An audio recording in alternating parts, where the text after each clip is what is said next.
The animation series Titans is a mixed world spiced by unique characters. Each character is distinctive from the others, and their character arcs are worth the while. Some appear to be at the peak of their achievements, while others still have a lot ahead of them, which could be emotional, physical, mental, or a combination of them. Nonetheless, we've selected 10 characters whose arcs have huge growth potential. First things first, the characters in the Titans are mainly teenagers. The characters being developed in this age group aren't harmful in any way, especially since these young guys are actively figuring out their place in the world, although that wasn't the show's focus. Frankly speaking, the age grade of these characters gives them enough room to grow and blossom into smart and capable Titans that many fans wouldn't forget in a hurry. Although the character's transformation in Titans might be entirely different from what is usually expected, the show's writers have a good opportunity to explore the routes the characters take to transform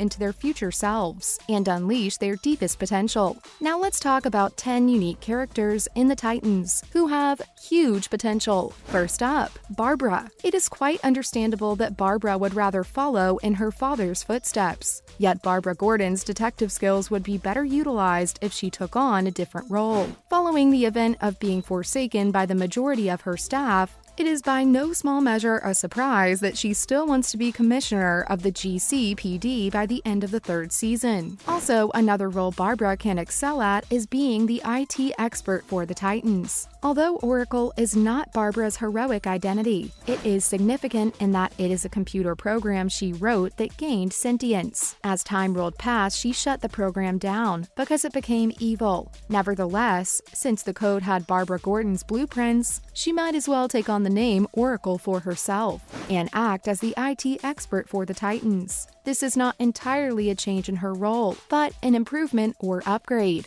in that if she remains hell-bent on staying with the Commissioner, she can remain in Gotham, but be involved with the Titans remotely. Next up, Jericho. Jericho was never an official member of the team, but aside from being Deathstroke's son, he does possess a unique ability that fits him into the setting. He can possess the body of anyone he chooses, and control them to his satisfaction. He did the same thing when he possessed Hank during his brief time with the team. Also, while he was on the team, he could have made a storm if he had collaborated with his sister Rose. The combination of Rose Wilson's skills as a fighter and Jericho's ability to inhabit the bodies of others would make them an explosive device, a formidable force, especially since both of their consciousnesses inhabit Rose's body, as opposed to the total control Jericho wields when he inhabits other bodies. With Rose, they have the opportunity of sharing unrivaled mental synchrony. As expected, Rose's vile ways and Jericho's compelling would throw them into a conflict between themselves. But if it all works out, they will have to learn to support each other and combine their abilities to fight for what is right. Another promising character is Lady Corey. Corey recently got new powers, the one she was always meant to have.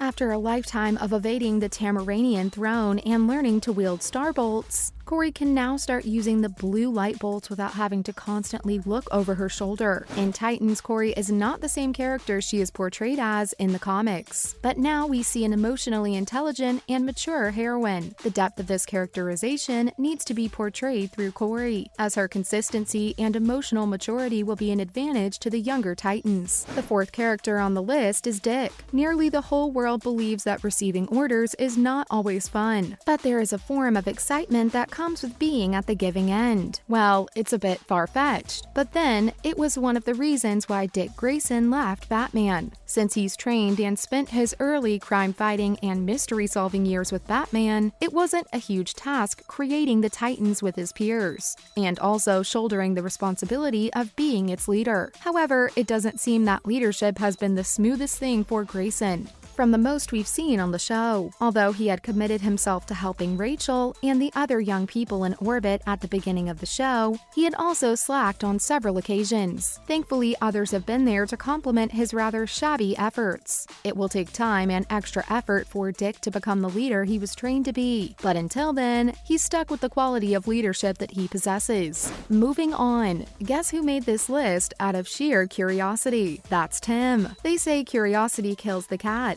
but in Tim's case, it has gotten him far up the ladder of success. Just as his behavior was in the comic, Tim Drake discovered Batman's, Robin's, and Nightwing's secret identities in Titans. His appetite for puzzle and mystery solving makes him a valuable asset to the Titans, as they are doing all they possibly can to prevent the Scarecrow from destroying Gotham in the 3rd season. With Jason Todd's departure and Tim's admission to the Titans at the end of Season 3, it's okay to conclude that Tim will take on Robin's role. Tim knows more than anybody that he needs some training to better fit into the team, but it will do him a lot of good to bear in mind that his instincts and curiosity are what led him to the Titans in the first place, and they will serve him on his journey in the team. Number 6. Garfield. In the past, Beast Boy has been portrayed as feeble, and Titans have comfortably maintained this feature over time. However, his positivity is a strength that many of his teammates do not have, making him the best person to look up to in situations of distress. Like other versions of Beast Boy before him, Garfield is goofy, and that makes his optimism be regarded as naughtiness. It's inarguable that he has a lot to learn regarding character and relationships with people. He also has a ton of discoveries to make, as he has only just scratched the surface of his shape-shifting abilities. The next on our list is Blackfire. Titan's Blackfire has a whole new world ahead of her, having reconciled with her sister Corey, and reclaiming the power of Starbolts, which was unfairly transferred to Corey when they were little. Now Blackfire, also called Commander, has the chance to take her rightful place as Queen of Tamaran. Although she was bloodthirsty and revengeful when she first arrived on Earth, her thirst for vengeance has been quenched by the people she has around her. One can assume that she's in the right frame of mind to take the throne, and is bound to be an excellent leader for the Tamaranian people. Connor is the next intriguing character we'll talk about. Connor broke out of Cadmus hours after he had been enlisted. His actions made Dr. Watson point out that Connor has the emotional capacity of a toddler, but we've realized that some factors could be responsible for this. One such is that Connor is a clone, whose DNA is half alien and half evil super genius, so it's quite understandable that the young hero is yet to find his identity. So far, Connor's relationships with Blackfire and Dr. Watson have helped shape him, and his membership in the Titans has taught him the intricacies of being a hero. Despite this, Connor doesn't seem to have figured out how he could manage his emotions and his powers, but time is the greatest asset he has, and hopefully, his character arc gets a lot of improvement. Next we have Jason Todd. Jason Todd always had a rough go at things, so Bruce Wayne thrusting him into the role of Robin and then stripping him of the title was not a healthy experience, as though he hadn't gotten enough associating with the Scarecrow only to be killed, resurrected, drugged, and then forced into hurting the Titans didn't help him psychologically. In the 3rd season, however, Jason took a different path. Undoubtedly, this change must have been the result of how exhausting old times were. Nonetheless, Jason does deserve a chance to choose his path if fans will see him at his best. And finally, we have Rachel. Titan starts with Rachel Roth's story, and it's only because she has the farthest road to completely developing her arc. As such, her growth drives the show's progression. In just 3 seasons, she has come so far, already defeating and capturing her demons. However, she is still a shadow of her true self. This realization inspired her to train with the Amazons, in learning how to harness her powers. While it seems she had it figured out at the end of the 3rd season, we find that Rachel is yet to identify with her superheroine persona, and is still trying to get things done with her unique spell. We all want a better show, and the truth is, there is so much more to be unveiled in Titans, seeing how promising the characters are. The question is, do the creators realize this fact? Let us know what you think about it in the comments. Thanks for watching, be safe, and see you next time!